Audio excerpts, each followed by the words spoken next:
Oh, good morning. It's Saturday, the 11th of July. Very exciting today because, of course, tomorrow we're back in church. Please don't rush back if you've been told that you need to take care, medically speaking, that you're vulnerable. We don't want to endanger anyone by encouraging them to rush back when it is risky for them. That will be a very, very difficult thing for us to bear as a church if we became the means of passing on infection. But for those of us who are able to be there, it'll be lovely. There'll be all kinds of things we can't do. It'll be disappointing as well in some ways. As throughout this pandemic, we will have mixed feelings. But nonetheless, it's a start, and we're beginning to head in the right direction together. Well, in the meantime, we're carrying on with our thoughts on Simon Peter. And we're getting to a story now where we're at the Last Supper, and Jesus does something very odd and embarrassing. Let me read you the story from John chapter 13. It was just before the Passover feast. Jesus knew that the time had come for him to leave this world and go to the Father. Having loved his own who were in the world, he now showed them the full extent of his love. The evening meal was being served. The devil had already prompted Judas Iscariot, son of Simon, to betray him. Jesus knew that the Father had put all things under his power, and that he had come from God, and was returning to God. So he got up from the meal, took off his outer clothing, and wrapped a towel round his waist. After that, he poured water into a basin and began to wash his disciples' feet, drying them with a towel that was wrapped round him. He came to Simon Peter, who said to him, "Lord, are you going to wash my feet?" Jesus replied, "You don't realize now what I'm doing, but later you will understand." "No," said Peter, "you shall never wash my feet." Jesus answered, "Unless I wash you, you have no part in me." "Then, Lord," Simon Peter replied, "not just my feet, but my hands and my head as well." Jesus answered, "A person who's had a bath needs only to wash his feet. The whole body is clean, and you are clean, though not every one of you." For he knew who was going to betray him, and that was why he said not everyone was clean. When he'd finished washing their feet, he put on his clothes and returned to his place. "Do you understand what I've done for you?" he asked them. "You call me teacher and Lord, and rightly so, for that is what I am. Now that I, your Lord and teacher, have washed your feet, you also should wash one another's feet." Well, there is so much in here to unpack about who Jesus is and what he's come to do and what the washing of feet symbolizes. But of course, this is a series about Simon Peter. So what does he make of what's going on? Certainly all the disciples seem to be silent up to this point. They have absolutely no idea. Why is Jesus doing this? I suppose they'd come to see Jesus. This is a feeling I at least get when I read the Gospels, that you never knew what he was going to do next. And they'd come to see him maybe as this very exciting and surprising figure. But they were puzzled, and they were quite possibly feeling rather embarrassed, because of course they hadn't washed one another's feet after their dusty journey.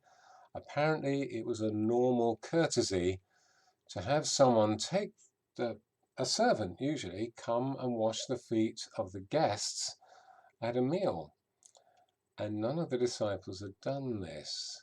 So it's a bit embarrassing that their boss gets up and washes their feet. what's he up to? Should I have done this? What does he mean by it? You can imagine the things going through their heads. And as ever, it's Simon Peter who's the spokesman, and it's Simon Peter who speaks out what's in his heart. What are you doing, Lord? All the others have kept quiet until now because they don't want to risk being even further embarrassed by showing their ignorance. Are you really going to wash my feet? Just done all these others. So the answer would appear to be yes, but Simon Peter's trying to get a handle on what Jesus is doing. And Jesus says, you won't get it just now, but this is for later. This is something for you to reflect on. This is something that will shape your thoughts and the attitudes in the time to come, and particularly the time after the cross. Because, of course, for Christians reading this passage since the cross, we know it's actually about what Jesus was going to do the very next day, the day after the Last Supper, when he would go to the cross to cleanse us. He would become our servant, and taking that form would be humbled even to the death on the cross. And he presents us with this awesome picture of the Lord of the universe, the heir of all things, bowing at our feet and washing them. Are any of us ready for that? And so Peter responds, you will never wash my feet, because no, I haven't got it. I don't understand about the cross. That is later. Yes, I don't realize it, but I just know this is wrong.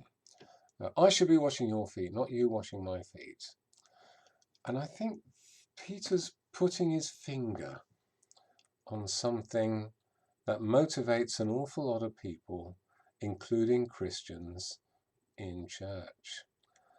A lot of us know that we're supposed to serve, but we find it very difficult to be served. Sometimes if we're the one doing the serving, then we're still in control. We don't put ourselves in the vulnerable position of needing help and support from other people. So we want to look competent. We want to look as if we're in charge. And if there's anyone who wants to be in charge, it's Peter, isn't it? Because he's done this before. Lord, this shall never happen to you. Let me tell you how things should be done. And so this never actually has an echo in the Christian church today. And the problem is that does something to Christian churches when it becomes part of our culture. When we don't want to be vulnerable, when we don't want to display our needs, when we don't want to come forward for prayer ministry, say, even though it hurts, when we don't want to share our weaknesses and our burdens with one another, well, we set up a culture where no one can receive, because everyone sees it's not done, and it's making you look vulnerable and weak and not in charge, and all those other things. And do you see that if we create a culture where nobody receives, you shall never wash my feet, we've also created a culture where no one can give, because there's nobody willing to open themselves up and say, yes, I need to receive from you. And we've got to open up our hearts to one another and be vulnerable and lay aside that alpha approach sometimes to life where you have to be the alpha person who doesn't need the care of others. If we want to create a culture in the church where we bear one another's burdens, where we weep with those who weep and rejoice with those who rejoice, then I'm afraid that one of these things that has to go is that attitude that says, I don't need anything, I'm invulnerable, I don't need help. I'm not weak. So Jesus says we have to be cleansed, that we can't go on in the Christian life until he's washed us at the very least. And he tells us at the end, and therefore we need to wash one another's feet. And that means that someone in there, someone amongst us, has got to let their feet be washed. Will that be you? Well, then when Jesus answers, unless I wash you, have no part in me, there's an element of banter going on in here, I think. It is slightly blokey in a way. Oh, well, in that case, then wash everything. Wash my head and my hands. Do the lot. Maybe Simon Peter's just remembering that conversation he had before when he thought he knew better than Jesus. And perhaps he's just clicking away in his mind, thinks, yes, maybe I've gone a bit far again here, saying, you shall never do this. Okay, do everything, Lord. And Jesus explains that that's not necessary on this particular occasion. So we have a bath, we're cleansed through and through by Jesus, by his cross, by what he's come to do for us once and for all in his sacrifice on the cross. But we do need to keep coming back and letting him cleanse us. And we need to do that for one another. So coming back then finally to what Peter maybe thinks is a position of strength where I don't need to have my feet washed, we ask ourselves, well, what about Jesus? He's the one doing the washing, and he is actually doing this, taking this position of weakness, not because he's a doormat and a pushover, but actually because he knows who he is. The passage here says it's because he knew he was about to leave the world. He knew his mission. He'd come to die and rise again. He knew that he was going to the Father. He knows that he's here to love these disciples and that everything has been put under his authority. Wow. Jesus does this not out of some sort of being a doormat, but from a place of confidence. And that's what he's going to teach Simon Peter to do. But the way there will be hard, and it will test Simon Peter to the uttermost. Far from Peter thinking he doesn't need Jesus to wash him and to cleanse him. He's okay, he's in charge, I'm all right. But Peter is going to discover that he desperately needs to be cleansed.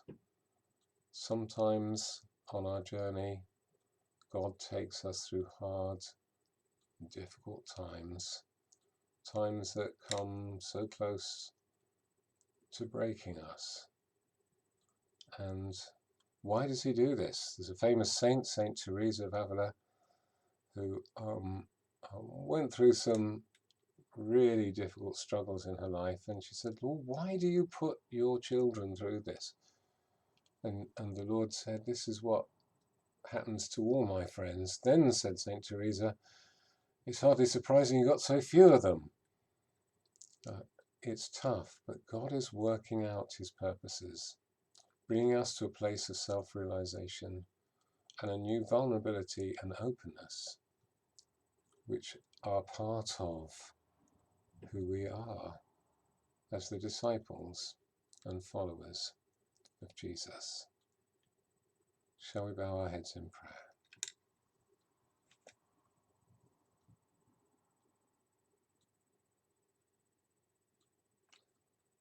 And let us learn how to serve and in our hearts enthrone him, each other's needs to prefer, for it is Christ we're serving. This is our God, the servant king. Thank you, Jesus, for cleansing us, for bowing and washing our feet.